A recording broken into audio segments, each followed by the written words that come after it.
Hey guys, it is bargain hunting time again. Let's get the box open.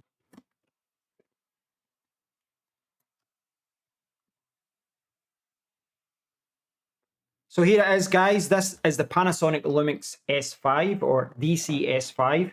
The back of the box actually says DC-S5K, which may refer to the fact that this kit comes with the 20 to 60mm lens. So this is a full frame camera, but I won't really be using it for photography. I will be primarily using it for video recording, and this is a capable camera for doing that. It supports 10-bit recording and it can record up to 4K at 60 frames per second. So this is a very capable camera. It retails at around £1,700 in the UK, but you can maybe see from the stickers there that I have picked this up second hand. I picked this up from CEX in the UK for £1,150, and as you saw in the sticker there, this is an A grade. So I'm hoping that it is in good condition. So I'm not going to bog you down too much with features and specifications in this video. What I'd like to do is just unbox it. We'll take a look at the camera and then I'll try and set the camera up and we'll see what this camera is all about. Let's get to it. So here it is, guys. This is the Panasonic Lumix S5 and there's not a lot of information on the box apart from the fact that this is a 4K camera and the fact that it does come with that 20 to 60mm lens, which is f3.5 to f5.6. Now, like I was saying, I bought this used. It's an A grade, which means that it should be in good condition. Looking at the box seems it's in good condition. The only thing I can see there is a tear, which is to be expected. Okay, so we've got all the manuals. Lots and lots and lots of manuals. Okay. So we have the lens, the left-hand side here. This is the 12 to 60. Here it is here. See, autofocus, manual focus. Looks to be in good condition. Maybe a little bit dusty, but should be okay.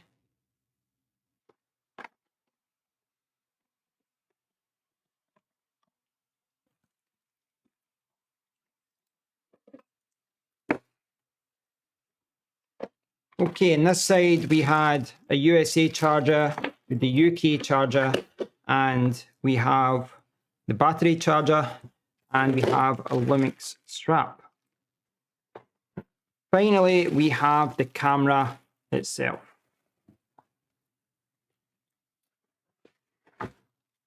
And stupidly, they haven't covered up that when they wrapped it up. That's pretty poor that they haven't put this on there. That's pretty bad, actually, really bad. But hopefully it's okay. We'll tidy everything away here and we'll have a closer look. So this is everything that came in the box. But before I take a look at the camera and the lens, let's take a quick look at the accessories. Now, as I said, there's lots of manuals here, but none of them are in English. It does have a pan-European guarantee, as it says here, but you also get a 2-year guarantee with CEX.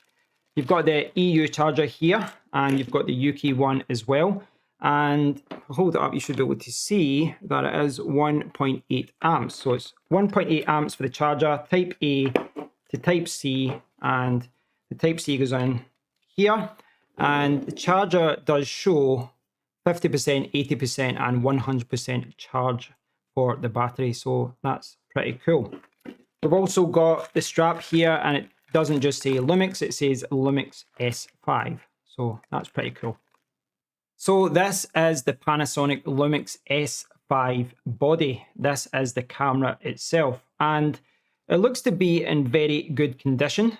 I'm sure the person who sold it handed it into CEX in great condition, but I think CEX have been a little bit careless. First one being that this is a rotating screen, so why not flip it over and protect that LCD screen?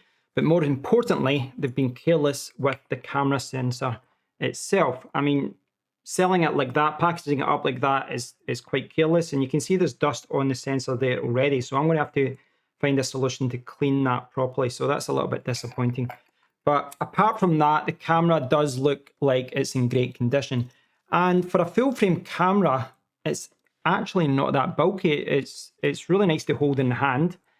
It's not too heavy. And yeah, it looks great. It looks like from a condition point of view, as long as the sensor here is okay, I think I'll be okay as far as what I've bought here. I think it looks to be A grade. So you can see the camera ports there.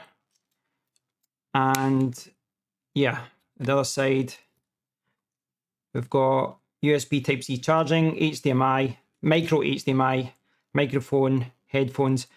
I will say I was gunning for a camera that had full HDMI because I absolutely hate micro HDMI ports, but you know, you can't get everything when you buy a camera, so that's one sacrifice I've had to make. Yeah, looks good. It looks like it's in good condition, so as long as the sensor's okay, I'm going to be very, very happy.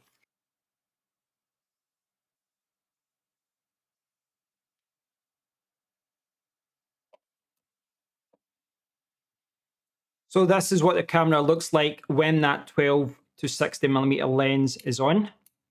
And it's obviously bigger than a compact. This is my RX100 Mark VII, which is in a cage, but it's clearly bigger than that. But even when you compare it to my A6500, it's bigger, but it's not as big as I thought it would be for a full frame camera. So I think it's a good size here. So there's no charge in the battery at this point. So I'm not able to turn this on as yet and play around with the controls, etc., look at the screens. But from a condition point of view, this does look like it's in really good condition. The lens looks like it was looked after. That looks good. The body looks good as well. I can't see any obvious marks. Yeah, everything looks like it's been looked after. The screen looks okay as well. The only question mark that I have right now is that sensor, the camera sensor in the body. So I need to take some photographs, I need to do some videos and check that everything is okay there. But before I do all of that, I need to charge this up. So I've got the Type-C charging cable here, and there we go. It is now charging.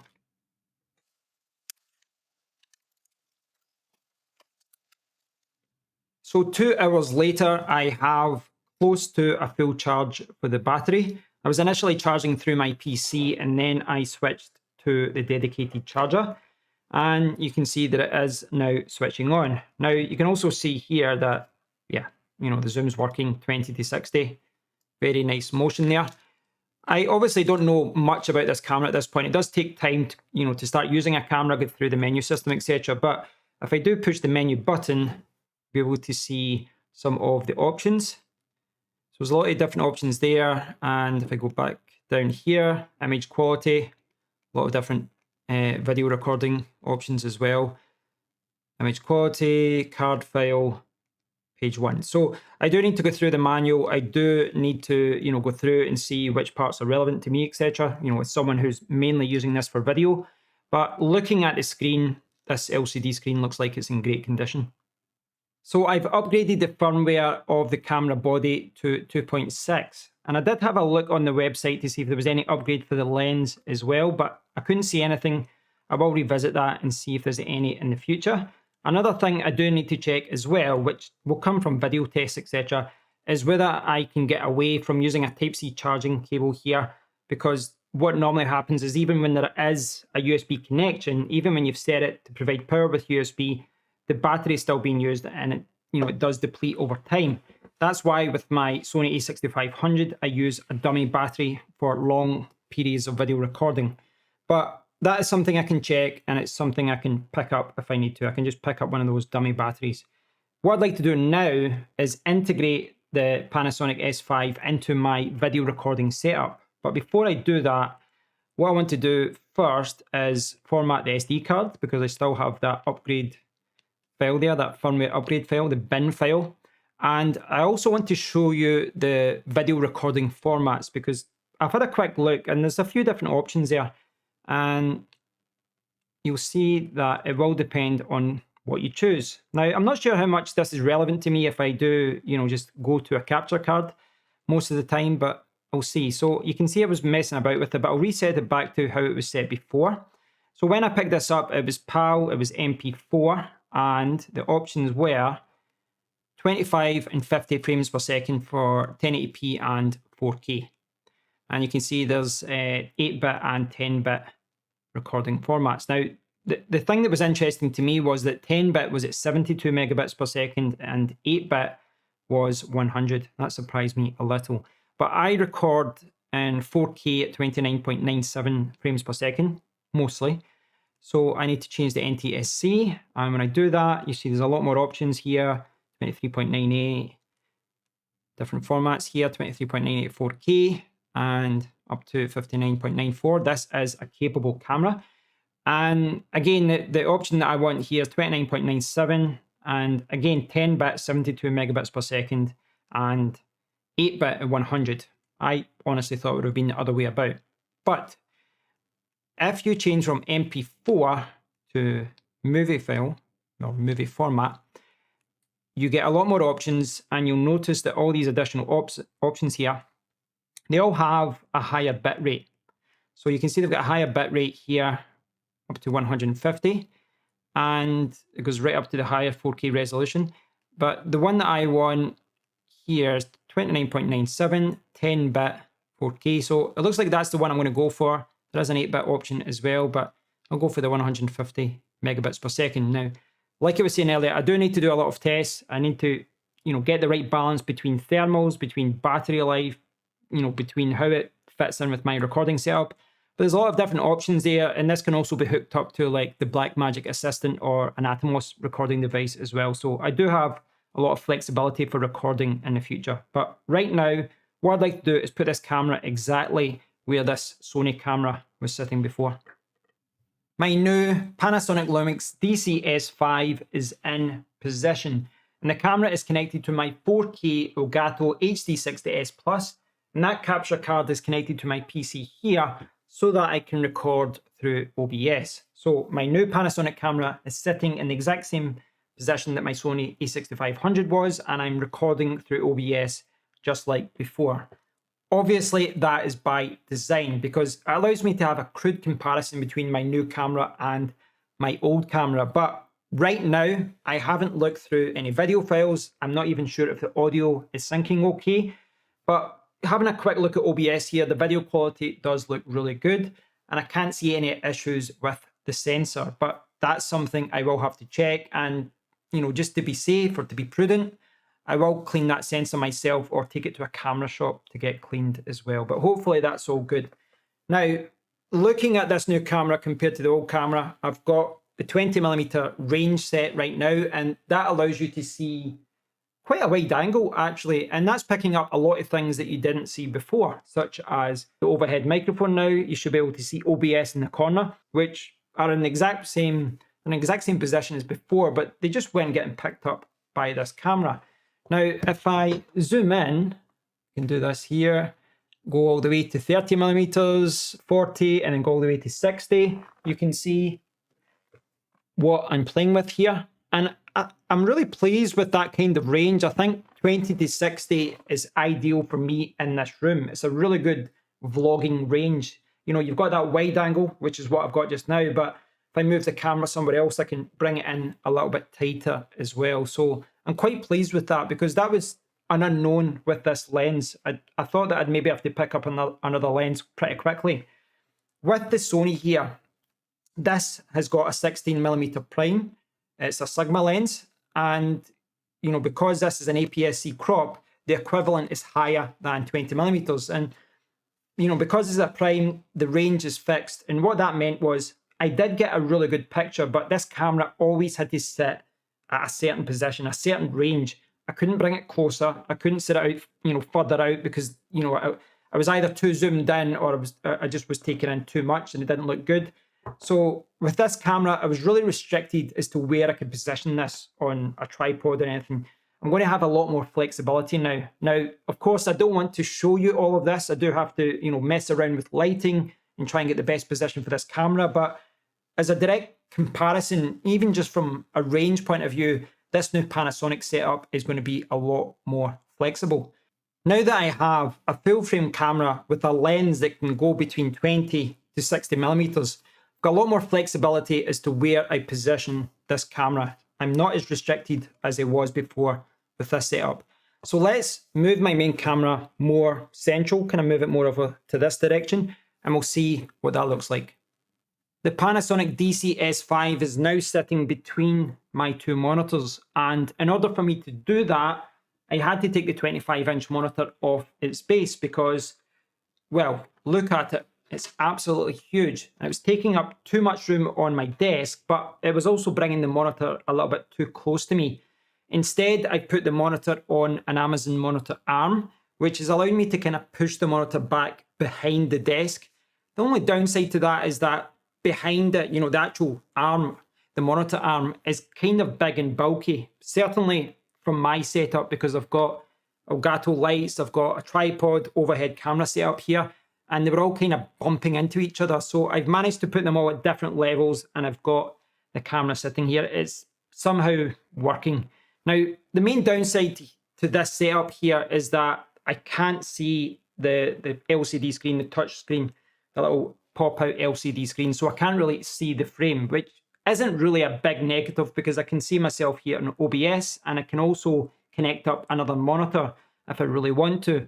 But I do think this is a good position because I'm sitting on my desk here, but the camera's at a 40 to 45 degree angle, but it's only a quick turn for me to go center of my PC, and now I can show you something in the browser, I can show you something, you know, cameras, etc. on my overhead camera, and I can face this webcam, and then, you know, just a little turn back, and I'm bang center in the frame. I'm in the center of the frame, better than I was before, and you can see that I'm a little bit more zoomed in now because I'm using that 28mm range, but if I wanted to, I could crudely go over, put it back to 20mm, and you still can't see what's going on with my monitors. You still can't see the overhead microphone, the overhead camera, etc. I don't think this is a great angle. I think, you know, pulling myself in a little bit tighter here is better. Obviously, I wouldn't do this during a live recording, but, you know, I do have that 20 to 60mm range now, so it gives me a lot of options, and I think, you know, that 20 to 30mm range is what I'm going to be using most of the time. Obviously, this is, you know, my initial setup. I still have to play around with lighting, with colors, not only the colors of the lights, but also the color settings on the camera. There's vivid mode and all these other color settings that I can play with, but I've just not had a chance to look at it yet. One thing you may have noticed is that I've had a costume change, and that's because I moved the camera into this new position last night. Then I recorded a lot of footage, but today, when I looked over those clips, I realized that in one of the clips there was like a little information marker. Now, yesterday I realized I wasn't using a clean HDMI signal, but I decided it wasn't a problem because it allowed me to show the zoom range when I was messing around with the lens. But I did want to record with a clean HDMI signal with no extra information. So I looked for that setting today and I changed to a clean HDMI setting. And on that same settings page, there's an option to output in 8-bit color or 10-bit color. Now, interestingly, if you output in 8-bit color, you can also record directly to the SD card at the same time. So I can output to OBS in 8-bit color and record a backup directly to the SD card. That's incredibly useful. The other option is that I choose 10-bit color, which is what I'm recording with right now. But if I do that, I don't get a backup. I don't get any backup to the SD card because there's no recording allowed whilst you're outputting in 10-bit color. Now, the interesting thing is that OBS have recently added an option for 10-bit color and HDR, etc. And I've did some clips and I've compared the 8-bit and the 10-bit color, and I've compared the clip from OBS to the SD card, 10-bit and 8-bit, and I honestly don't think there's a massive difference. Now, for me, that means that I can output to OBS and still get a really, really good signal. And that saves me a lot of hassle going back and forth to the camera.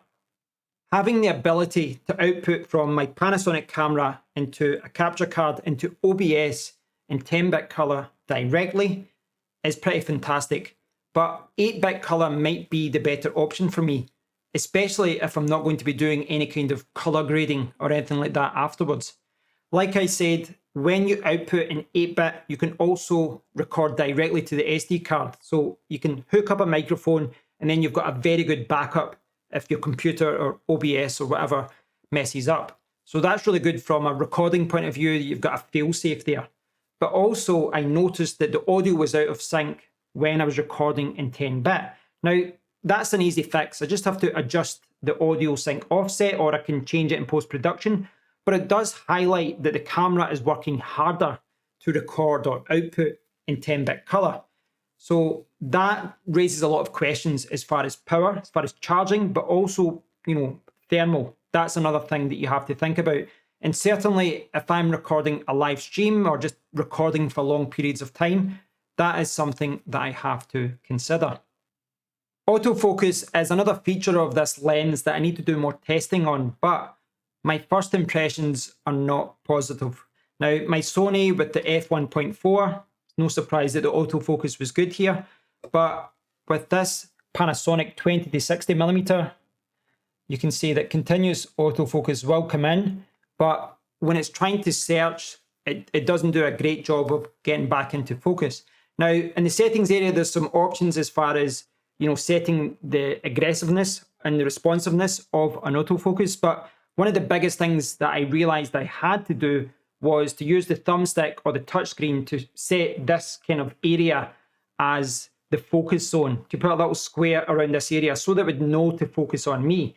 If you don't do that, there is a high chance that it's going to be going back and forth pulsing and the autofocus just won't work. Now, if I find that, I'm going out of focus every now and then, I'll probably just set manual focus for this lens and just, leave it like this, which isn't really a deal breaker. I don't need this lens here to have bokeh or autofocus. I'm quite happy with the way it is. It would be a nice bonus though. This has been an unboxing and my first look at the Panasonic Lumix DC-S5. This camera is now integrated into my recording setup. It's my main camera and it's replaced my trusted Sony a6500. I think that considering that I've paid £550 less than new and the camera seems to be in good condition, I think I've done quite well here. I think I have picked up a used bargain, but everything I've said so far is a first impressions. Yes, I've done a lot of tests. I've messed around with the settings. I've, did a lot of autofocus tests and I've looked at what the camera can do, but I've only spent a couple of days with this camera. I'm going to have to spend a lot more time with this. I need to delve deeper into those screens, into those configuration options and see what this camera can really do. And I also need to get out of my comfort zone perhaps in the future and maybe pick up a different lens. But I really do love this lens. I do love the 20 to 60mm range. The autofocus doesn't look good, but I don't think it's a big problem for the way that I record my videos. Overall, I am pleased. I think it is a step up in quality for me, and that was the main thing for me. It really was just for me to upgrade my recording setup. So thanks for watching, guys. I hope you've enjoyed the video. If you get any questions about what you've seen today, please do leave a comment below. And until next time, take care.